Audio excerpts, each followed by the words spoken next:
Hello friends, good evening. মই পাহিয়ে আপোনালোকৰ মাজলৈ নতুন এটা ভিডিও লৈ আকৌ আহিলোহি। আশা কৰিছো friends আপোনালোক সকলোৱে ভালে আছে আৰু ময়ো ভালে আছো। আজিও মই আপোনালোকৰ কাৰণে লৈ আহিছো কেইটামান নতুন তথা মজাৰ হাতৰ। আশা কৰিছো friends আপোনালোকে আজিৰ হাতৰ কেইটা চাই বহুত বেছি ভাল পাব। তো বলক friends বেছি কথা নাপাতি আমি আজিৰ হাতৰ কেইটাৰ ফালে আগবাঢ়ি যাও।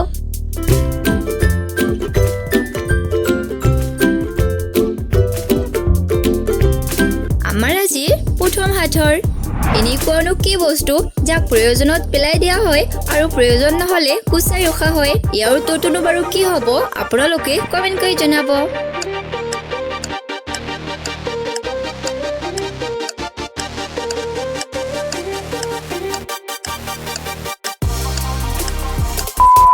তো ফ্ৰেণ্ডছ পালেনে বিচাৰি ইয়াৰে শুদ্ধ উত্তৰটো হ'ব ফ্ৰেণ্ডছ মাছ ধৰা জাল।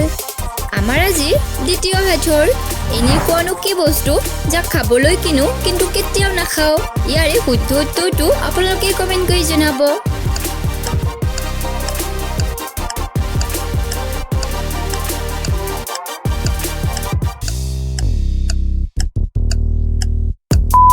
পালেনে বিচাৰি ফ্ৰেণ্ডছ ইয়াৰে শুদ্ধ উত্তৰটো হ'ব প্লেট।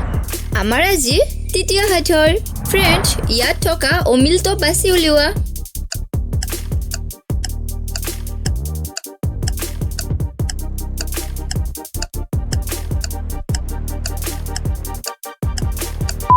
পালেনে বিচাৰি ফ্ৰেণ্ডছ ইয়াত থকা অইল ছবিটো ইয়াতে লুকাই আছে। আপোনালোক কোনটো ভাবিছিল কমেন্ট কৰি জনাবচোন। আমাৰ আজি চতুৰ্থ হাতৰ এনেকুৱানো কি খাদ্য আছে যে কেতিয়াও নষ্ট নহয় ফ্ৰেণ্ডছ ইয়াৰে শুদ্ধ উত্তৰটো ভাবি কমেন্ট কৰি জনাব।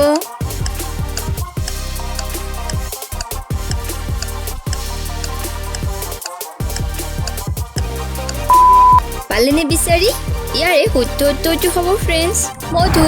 হয় ফ্ৰেণ্ডছ মধু কেতিয়াও নষ্ট নহয়। আমাৰ আজিৰ অন্তিম তথা শেষৰ হাতৰটো হ'ল ডিভোৰ্চ হোৱাৰ মূল কাৰণটোনো বাৰু কি হ'ব আপোনালোকে ইয়াৰ শুদ্ধ উত্তৰটো সোনকালে কমেন্ট কৰি জনাব।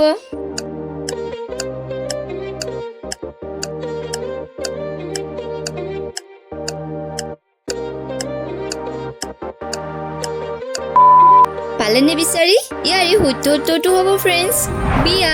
তো ফ্ৰেণ্ডছ আশা কৰিছো আপোনালোকে আজিৰ হাতৰ কেইটা চাই বহুত বেছি ভাল পাইছে আৰু যদি ভাল পাইছে চেনেলটোক ছাবস্ক্ৰাইব কৰাৰ লগতে ওচৰতে থকা নটিফিকেশ্যনটো অন কৰি ৰাখিব যাতে আমি যেতিয়া ভিডিঅ'বোৰ দিওঁ আপোনালোকে খবৰ প্ৰথমতে আমাৰ ভিডিঅ'বোৰ চাব পাৰে friends. Thank you so' much friends ভিডিঅ'টো শেষলৈ চোৱাৰ বাবে। আমি লগ পাম বেলেগ এটা নতুন ভিডিঅ'ত তেতিয়ালৈকে ভালে থাকিব ফ্ৰেণ্ডছ সুস্থ থাকিব।